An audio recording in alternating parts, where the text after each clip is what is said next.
Assalamualaikum warahmatullahi wabarakatuh. Perkenalkan, nama saya Majid Dewa Mukti dari Universitas Islam Indonesia Fakultas Hukum, akan menjelaskan sedikit materi tentang perikatan yang lahir dari undang-undang, antara lain alimentasi dan perbuatan melawan hukum.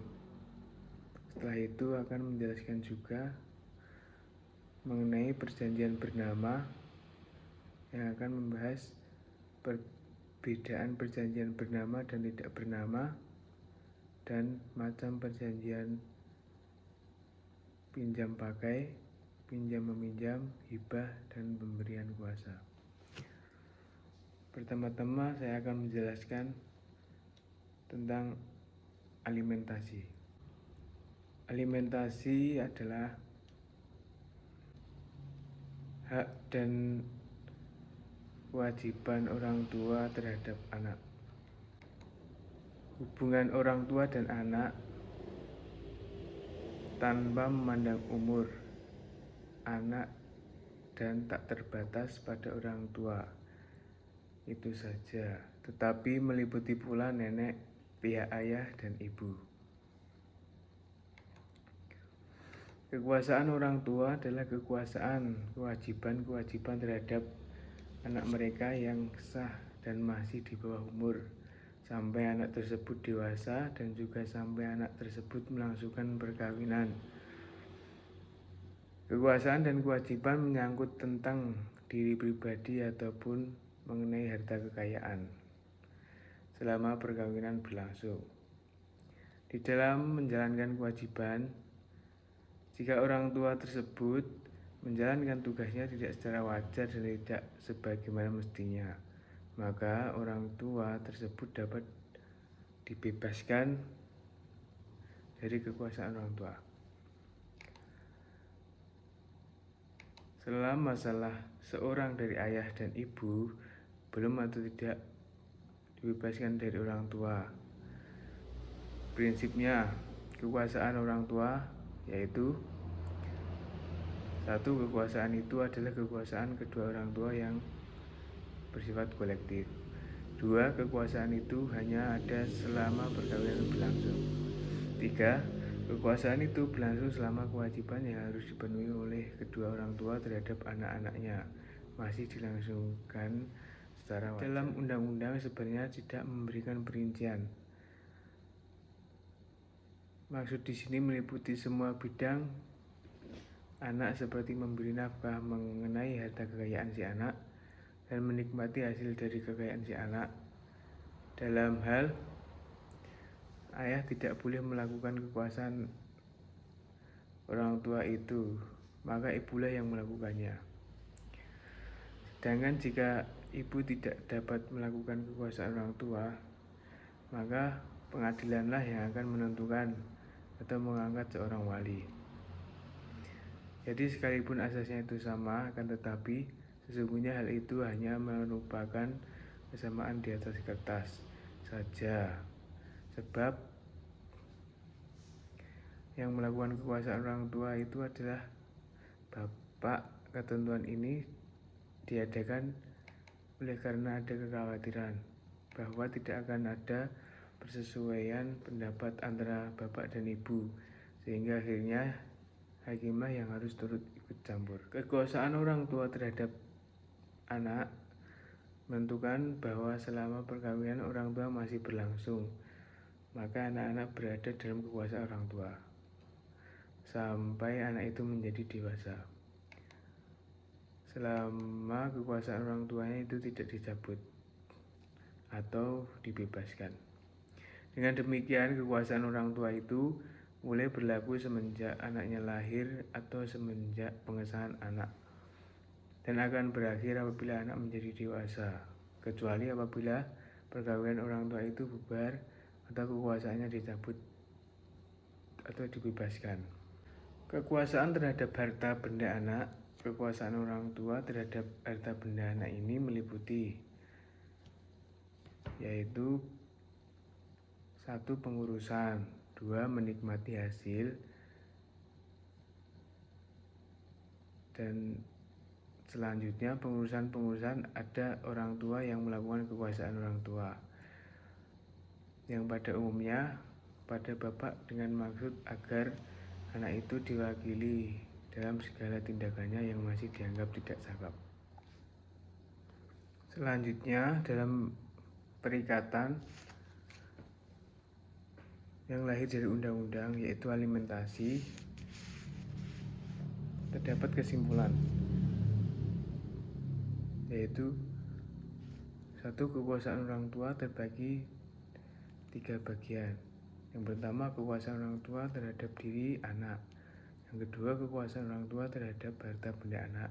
Yang ketiga, tentang kewajiban timbal balik antara orang tua dan keluarga sedarah dengan anak. Yang selanjutnya, kewajiban anak yang utama terhadap orang tuanya adalah menghormati dan mentaati kehendak yang baik dari orang tuanya. Dan bila mana anak telah dewasa, ia wajib memelihara orang tuanya dengan sebaik-baiknya menurut kemampuannya. Lalu kekuasaan orang tua yang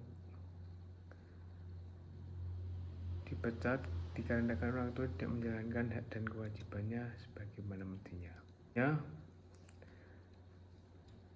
Saya akan menjelaskan materi selanjutnya yaitu perbuatan melawan hukum. Kekuasaan orang tua berada pada kedua orang tua. Kekuasaan orang tua hanya ada selama perkawinan mereka.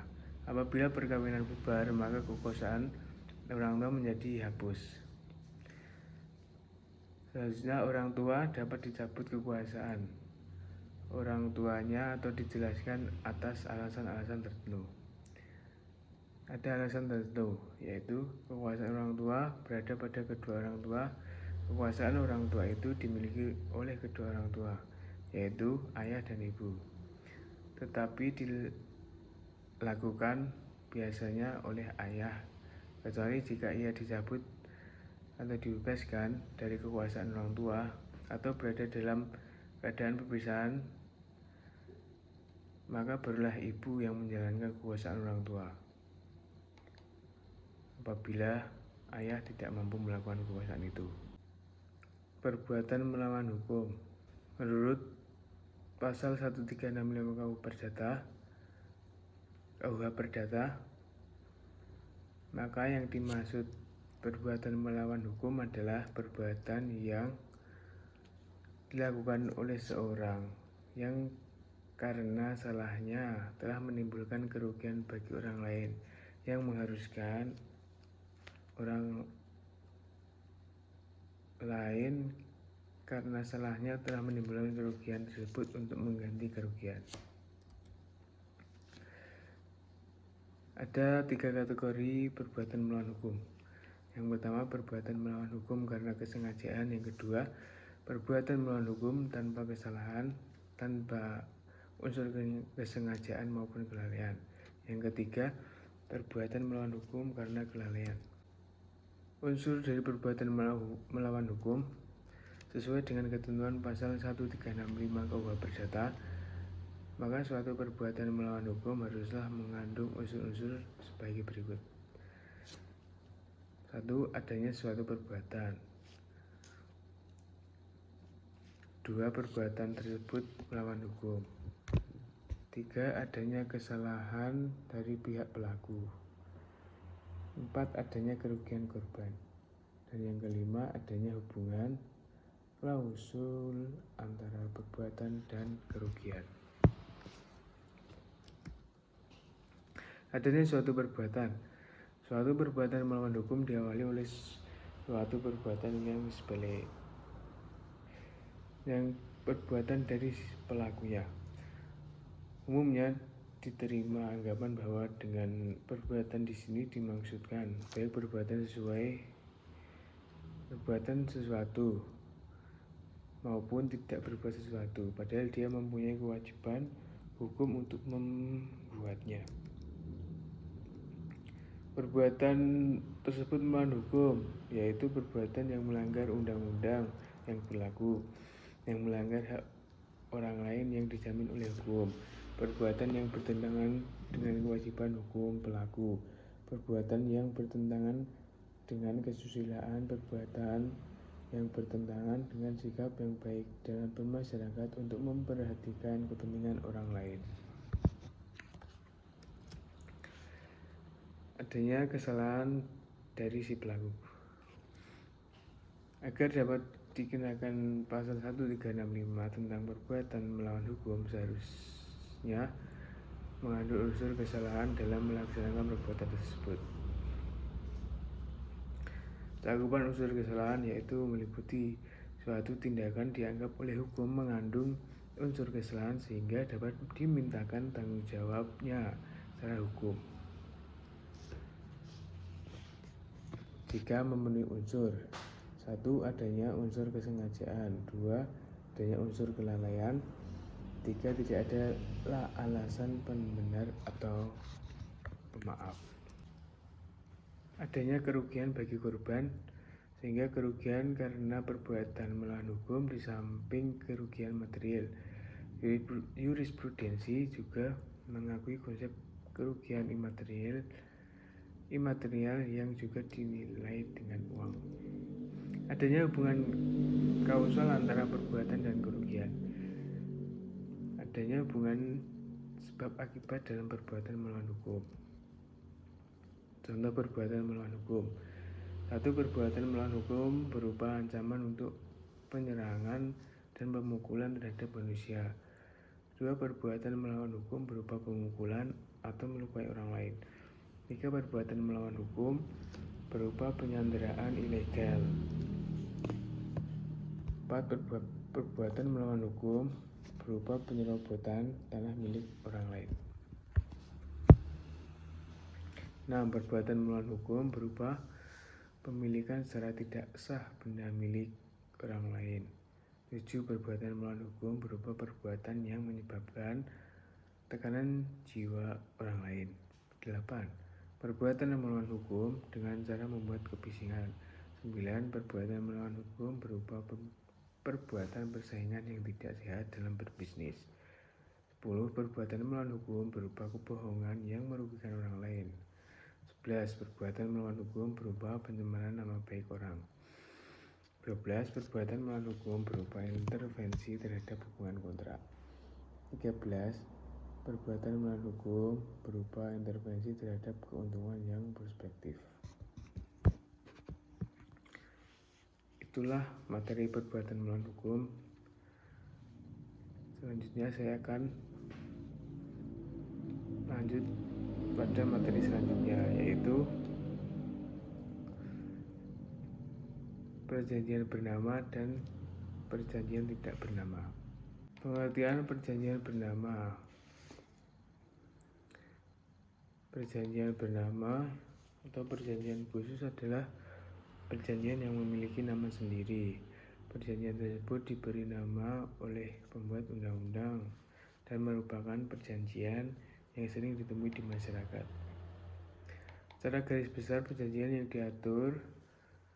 dikenal di dalam KUH Perdata adalah sebagai berikut: perjanjian jual beli, perjanjian tukar menukar, sewa menyewa, perjanjian kerja, persekutuan perdata, perkumpulan, hibah, penitipan barang, pinjam pakai, bunga tetap dan abadi, untung-untungan, pemberian kuasa, penanggung utang, dan perdamaian. Dalam teori ilmu hukum, perjanjian di atas disebut dengan perjanjian nominat. Dasar hukum perjanjian bernama terdapat dalam bab 5 sampai bab 18 buku ketiga KUH Perdata. Jual beli diatur dalam pasal 1457 KUH Perdata. Selanjutnya tukar menukar dijelaskan pada pasal 1541 KUH Perdata. Lalu sewa menyewa dijelaskan pada pasal 1548 KUH Perdata. Selanjutnya, selain persetujuan,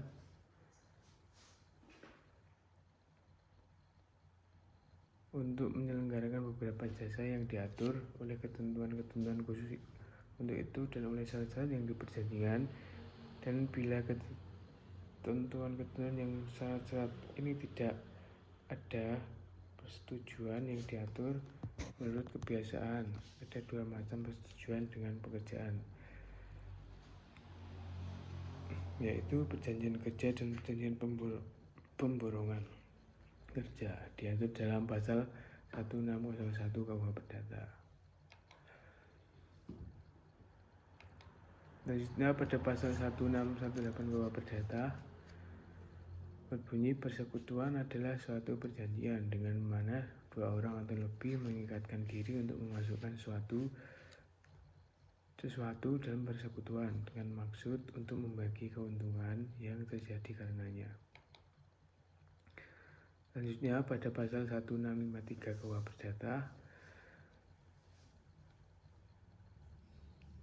dijelaskan, selain persekutuan perdata sejati, perhimpunan orang-orang sebagai badan hukum juga diakui undang-undang. Entah badan hukum itu diadakan oleh kekuasaan umum atau diakuinya sebagai demikian. Entah pula badan hukum itu diterima sebagai yang diperkenankan atau telah didirikan untuk suatu maksud tertentu yang tidak bertentangan dengan undang-undang atau kesusilaan.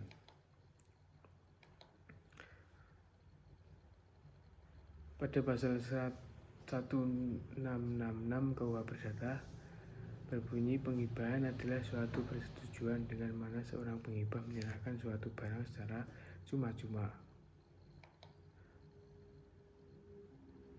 tanpa dapat menariknya kembali.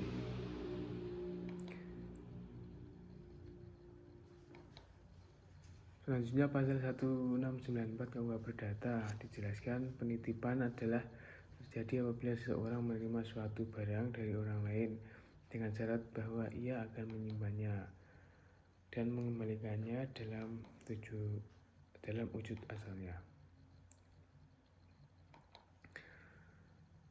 Selanjutnya pasal 1740 KUH Perdata menjelaskan pinjam pakai adalah suatu perjanjian dalam mana pihak yang satu menyerahkan suatu barang untuk dipakai dengan cuma-cuma kepada pihak lain dengan syarat bahwa pihak yang menerima barang itu setelah memakainya atau setelah lewat waktu yang ditentukan akan mengembalikan barang itu. Selanjutnya pasal 1754 KUH Perdata menjelaskan pinjam-meminjam adalah suatu perjanjian yang menentukan pihak pertama menyerahkan sejumlah barang yang dapat habis terpakai kepada pihak kedua dengan syarat bahwa pihak kedua itu akan mengembalikan barang sejenis kepada pihak pertama dalam jumlah dan keadaan yang sama. Selanjutnya 1770 KUH Perdata perjanjian bunga abadi ialah suatu persetujuan bahwa pihak yang memberikan pinjaman uang akan menerima pembayaran bunga atas sejumlah uang pokok yang tidak akan dimintanya kembali. Pasal 1774 KUH Perdata menjelaskan suatu persetujuan untung-untungan ialah suatu perbuatan yang hasilnya yaitu mengenai untung ruginya baik bagi semua pihak maupun bagi sementara pihak tergantung pada suatu kejadian yang belum pasti. Pasal 1792 KUH Perdata menjelaskan yaitu pemberian kuasa ialah suatu persetujuan yang berisikan pemberian kekuasaan kepada orang lain yang menerimanya untuk melaksanakan sesuatu atas nama orang yang memberikan kuasa. Pasal 1820 KUH Perdata menjelaskan penanggungan ialah suatu persetujuan di mana pihak ketiga demi kepentingan kreditur mengikatkan diri untuk memenuhi perikatan debitur bila debitur itu tidak memenuhi perikatannya.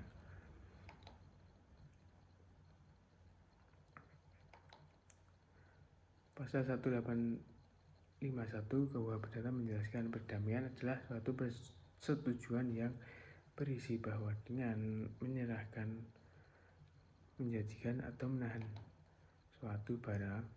Kedua belah pihak mengakhiri suatu perkara yang sedang diperiksa pengadilan ataupun mencegah timbulnya suatu perkara bila dibuat secara tulis. Materi selanjutnya yaitu pengertian perjanjian tidak bernama. Perjanjian tidak bernama adalah perjanjian-perjanjian yang belum ada pengaturannya secara khusus di dalam undang-undang karena tidak diatur dalam KUH Perdata dan Kitab Undang-Undang Hukum Dagang.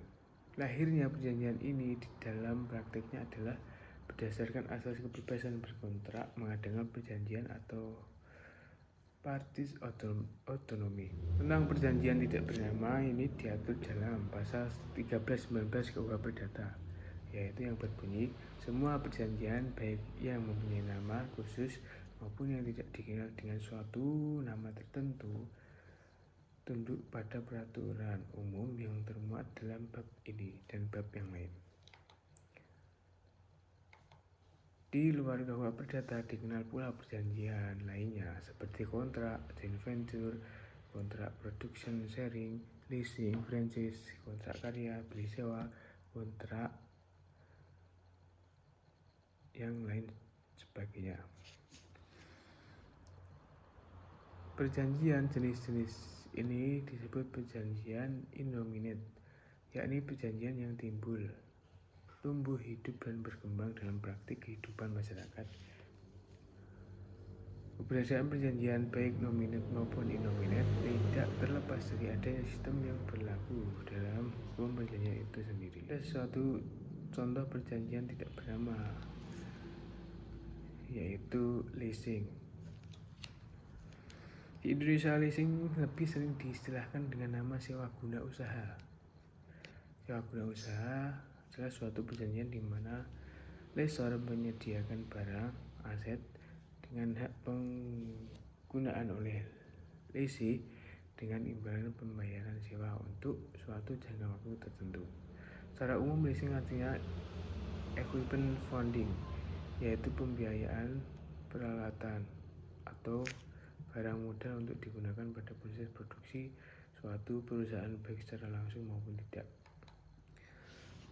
Selanjutnya saya akan menjelaskan masih dalam perjanjian, yaitu macam perjanjian. Yang akan saya jelaskan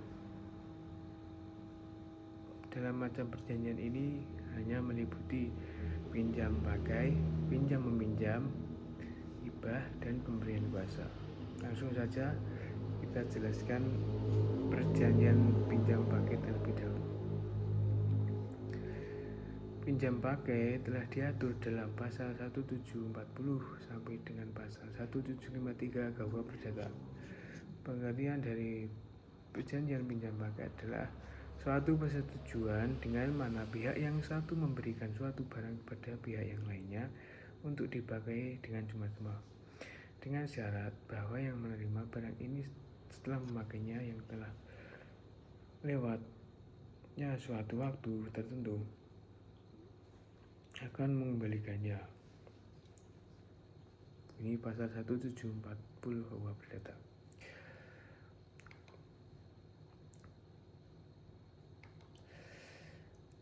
Hak dan kewajiban,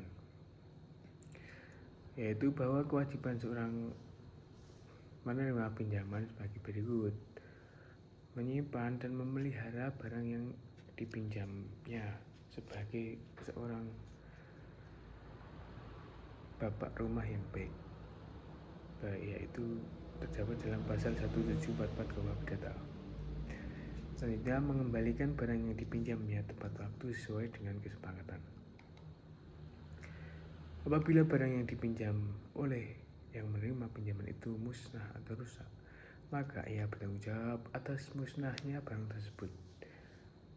Kemudian, kewajiban dari si pemilik pinjaman adalah sebagai berikut: tidak dapat meminta kembali barang yang dipinjamnya kecuali lewat waktu yang ditentukan. Selanjutnya, menyerahkan barang yang dipinjamnya. Maka hak dari si pemberi pinjaman adalah menerima kembali barang yang telah dipinjamnya tanpa melewati batas waktu yang ditentukan, dan juga sesuai wujud barang yang sesungguhnya.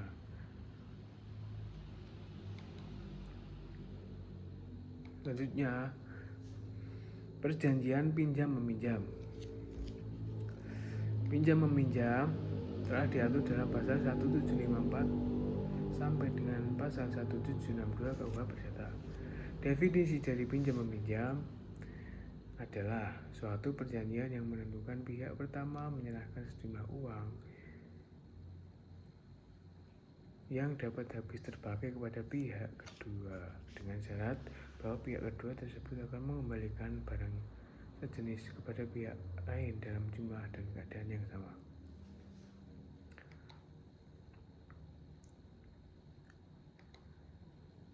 Maka dalam definisi tersebut, orang menerima pinjaman menjadi pemilik mutlak barang yang dipinjam itu, dan bila musnah maka yang bertanggung jawab adalah pihak peminjam itu sendiri.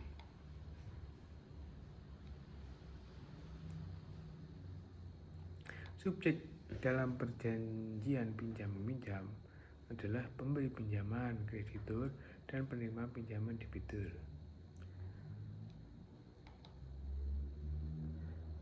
Kemudian yang menjadi objek pinjam-meminjam yaitu semua barang yang habis dipakai dengan syarat bahwa barang itu tidak bertentangan dengan undang-undang, ketertiban umum, dan kesusilaan. Selanjutnya, hak dan kewajiban. Hak dan kewajiban pemberi penerima pinjaman diatur dalam pasal 1759 sampai pasal 1764 KUH Perdata. Hak dari si peminjam adalah penerima barang yang dipinjam dari si pemberi pinjaman. Kemudian kewajiban dari pemberi pinjaman tidak dapat meminta kembali barang yang diperpinjamkan sebelum lewat waktu yang telah ditentukan dalam perjanjian. Kewajiban dari peminjam adalah mengembalikan barang yang telah dipinjamnya dalam jumlah dan keadaan yang sama sewaktu yang diperjanjikan. Apabila ia tidak mampu memenuhi kewajibannya, maka ia diwajibkan membayar harga barang yang dipinjamkannya dengan syarat ia harus memperhatikan waktu dan tempat di mana barangnya sesuai dengan kontrak. Oleh karena itu, yang menjadi hak dari peminjam adalah menerima barang yang dipinjam pakai habis.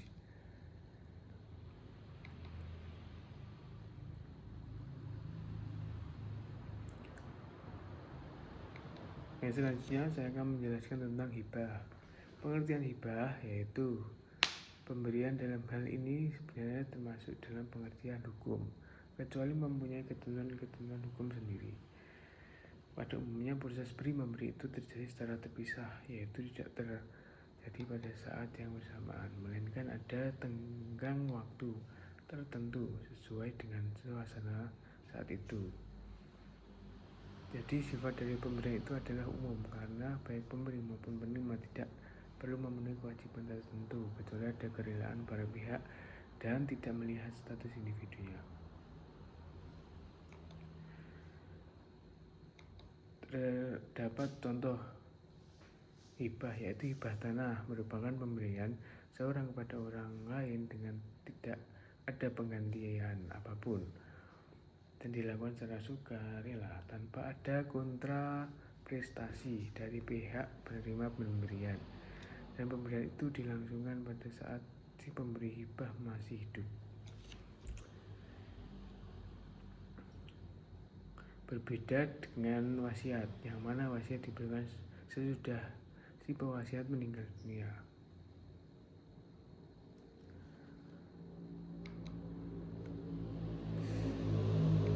Menurut pasal 1666 Kitab Undang-Undang Hukum Perdata menyatakan bahwa hibah adalah suatu perjanjian dengan mana si penghibah di waktu hidupnya dengan cuma-cuma dan dengan tidak dapat ditarik kembali menyerahkan suatu barang guna keperluan si penerima hibah. Yang penerima penyerahan itu berdasarkan rumusan di atas dapat diketahui unsur-unsur hibah sebagai berikut, Hibah merupakan perjanjian sepihak yang dilakukan dengan cuma-cuma, artinya tidak ada kontraprestasi dari pihak penerima hibah. Dalam hibah selalu disyaratkan bahwa penghibah mempunyai maksud untuk menguntungkan pihak yang diberi hibah. Objek perjanjian hibah yaitu segala macam harta benda milik penghibah, baik berwujud maupun tidak berwujud, benda bergerak maupun benda tidak bergerak, termasuk juga segala macam piutang penghibah. Hibah tidak dapat ditarik kembali. Penghibahan harus dilakukan pada waktu penghibah masih hidup. Hibah harus dilakukan dengan akta notaris, meskipun hibah sebagai perjanjian sepihak menurut rumusannya pada pasal 1666 Kitab Undang-Undang Hukum Perdata tidak dapat ditarik kembali melainkan atas persetujuan pihak penerima hibah. Akan tetapi dalam pasal 1688 Kitab Undang-Undang Hukum Perdata dimungkinkan bahwa hibah dapat ditarik kembali atau bahkan dihapuskan oleh penghibah, yaitu yang pertama karena syarat-syarat resmi untuk penghibahan tidak dipenuhi. Yang kedua, jika orang yang diberi hibah telah bersalah melakukan atau membantu melakukan kejahatan lain terhadap penghibah. Yang ketiga, apabila penerima hibah menolak memberi nafkah atau tunjangan kepada penghibah setelah penghibah jatuh miskin. Apabila penarikan atau penghapusan hibah ini terjadi, maka segala macam barang yang telah dihibahkan harus segera dikembalikan kepada penghibah dalam keadaan bersih dan dari beban-beban yang melekat di atas barang tersebut. Hibah dalam Kitab Undang-Undang Hukum Perdata bersumber pada pasal 1666 yang dinyatakan bahwa hibah adalah suatu perjanjian dengan mana si penghibah pada waktu hidupnya dengan cuma-cuma dengan tidak dapat ditarik kembali menyerahkan sesuatu benda guna keperluan si penerima hibah yang menerima penyerahan itu.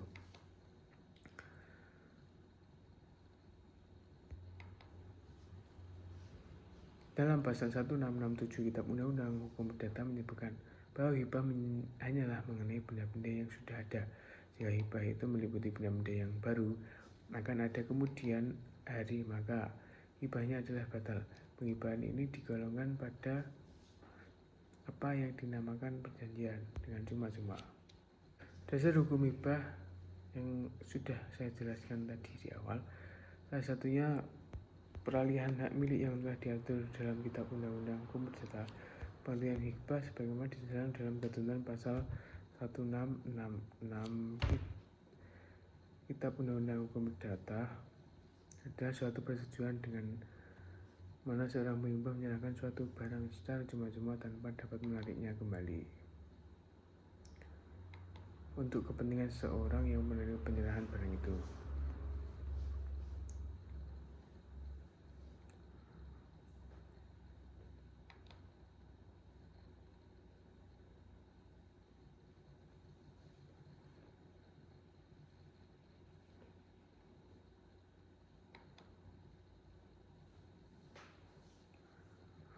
Dapat disimpulkan pengertian hibah yaitu persetujuan dalam mana suatu pihak berdasarkan atas kemurahan hati perjanjian dalam hidupnya memiliki hak milik atas suatu barang pada pihak kedua secara percuma dan yang tidak dapat ditarik kembali, sedangkan pihak kedua menerima baik penghibahan ini. Akta hibah dalam hukum positif adalah akta yang dibuat oleh si penghibah yang ditandatangani diperbuat untuk dipakai sebagai bukti hibah dan untuk keperluan hibah. Dibuat prosedur atau proses penghibahan harus melalui akta notaris yang asli disimpan oleh notaris bersangkutan dengan pasal 1682 Kitab UH Perdata menyatakan tiada suatu hibah kecuali yang disebutkan dalam pasal 1687 dapat atas ancaman batal dilakukan selainnya dengan suatu akta notaris yang aslinya disimpan oleh notaris itu. Hibah barulah mengikat dan mempunyai akibat hukum bila hari penghibahan itu dengan kata-kata yang tegas telah dinyatakan. Selanjutnya akan menjelaskan tentang pemberian kuasa. Pengertian pemberian kuasa yaitu perjanjian pemberian kuasa disebut juga dengan last giving. Last giving diatur dalam pasal 1792 sampai dengan pasal 1818 KUH Perdata. Sedangkan di dalam NBW Belanda Lesgiving diatur pada artikel 1829. Perjanjian pemberian kuasa adalah suatu perjanjian yang berisikan pemberian kuasa kepada orang lain yang menerimanya untuk melaksanakan sesuatu atas nama orang yang memberi kuasa. Pemberian kuasa yaitu suatu persetujuan dengan mana pihak yang satu memberikan kuasa kepada pihak yang lain yang menerimanya untuk atas namanya sendiri atau tidak menyelenggarakan suatu perbuatan hukum atau lebih untuk yang memberi kuasa itu. Jenis-jenis pemberian kuasa yaitu terjadi perjanjian pemberian kuasa diberikan menjadi 6 macam, yaitu akta umum, surat di bawah tangan, lisan, perjanjian diam, perjanjian cuma-cuma, kata khusus, dan umum. Pemberian kuasa dengan akta umum adalah suatu pemberian kuasa dilakukan antara pemberi kuasa dan penerima kuasa dengan menggunakan akta notaris atau akta notaril. Artinya bahwa pemberian kuasa itu dilakukan di hadapan dan di muka notaris. Dengan demikian, pemberian kuasa mempunyai kekuatan pembuktian yang sempurna.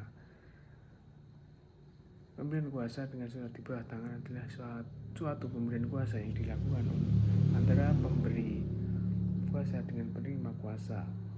Artinya surat pemberian kuasa itu hanya dibuatkan oleh para pihak. Pemberian kuasa secara lisan adalah suatu kuasa yang dilakukan secara lisan oleh pemberi kuasa pada penerima kuasa. Pemberian kuasa secara diam-diam adalah suatu kuasa yang dilakukan secara diam-diam oleh suatu pemberian kuasa yang dilakukan antara pemberi kuasa yang dengan penerima kuasa. Artinya penerima kuasa tidak memungut biaya dari pemberi kuasa. Pemberian kuasa khusus yaitu suatu pemberian kuasa yang dilakukan antara pemberi kuasa dengan penerima kuasa. Artinya penerima kuasa itu hanya mengenai kepentingan tertentu saja, lebih dari pemberi kuasa. Sedangkan pemberi kuasa umum yaitu penerima pemberian kuasa yang dilakukan oleh pemberi kuasa kepada penerima kuasa. Artinya isi atau substansi kuasanya bersifat umum dan segala kepentingan diri pemberi kuasa. Subjek dan objek pemberian kuasa. Subjek dalam perjanjian pemberian kuasa adalah pemberi kuasa dan penerima kuasa. Bentuk dan isi perjanjian pemberian kuasa di dalam pasal 1793 KUH Perdata ditentukan. Bentuk perjanjian pemberian kuasa. Pemberian kuasa dapat dilakukan dengan akta autentik dalam bentuk tulisan di bawah tangan dan dengan lisan. Pemberian kuasa dengan akta autentik adalah suatu pemberian kuasa yang dibuat antara pemberi kuasa dan penerima kuasa. Artinya perjanjian kuasa itu dibuat di muka dan di hadapan notaris. Pemberian kuasa dalam bentuk tulisan di bawah tangan merupakan perjanjian pemberian kuasa, yaitu dibuat secara tertulis. Perjanjian pemberian kuasa secara lisan merupakan perjanjian pemberian kuasa yang artinya pemberian kuasa memberikan kuasa secara lisan kepada penerima kuasa tentang hal yang dikuasakannya. Isi perjanjian kuasa ditentukan oleh pihak pemberi kuasa. Pemberian kuasa biasanya memberikan kuasa kepada penerima kuasa untuk mewakilinya, baik di luar pengadilan maupun di muka pengadilan. Suatu contoh pemberian kuasa di luar pengadilan yaitu penerima kuasa dikuasakan untuk menandatangani perjanjian kredit. Ini disebabkan pemberian kuasa dapat pada saat akan menandatangani perjanjian kredit tidak berada di tempat, sehingga penerima kuasa yang mewakili menandatangani perjanjian kredit tersebut. Begitu juga di pengadilan, pemberian kuasa menguasakan kepada seorang pengacara untuk mewakilinya. Di pengadilan ini disebabkan pengurangannya kemampuan dan pengetahuan dari pemberi kuasa dalam bidang hukum. Pemberi kuasa merasa tenang dan aman dalam memperjuangkan hak-haknya di pengadilan apabila yang mewakilinya mempunyai kemampuan dan pengetahuan hukum yang luas, sehingga pada gilirannya ia akan mendapatkan hak dan yang dituntutnya di pengadilan. Biasanya surat kuasa yang dibuat antara pemberi kuasa dan penerima kuasa, baik di luar pengadilan maupun di pengadilan, merupakan surat kuasa khusus. Demikianlah penjelasan beberapa materi perikatan yang dapat saya sampaikan. Banyak kurangnya mohon maaf. Assalamualaikum warahmatullahi wabarakatuh.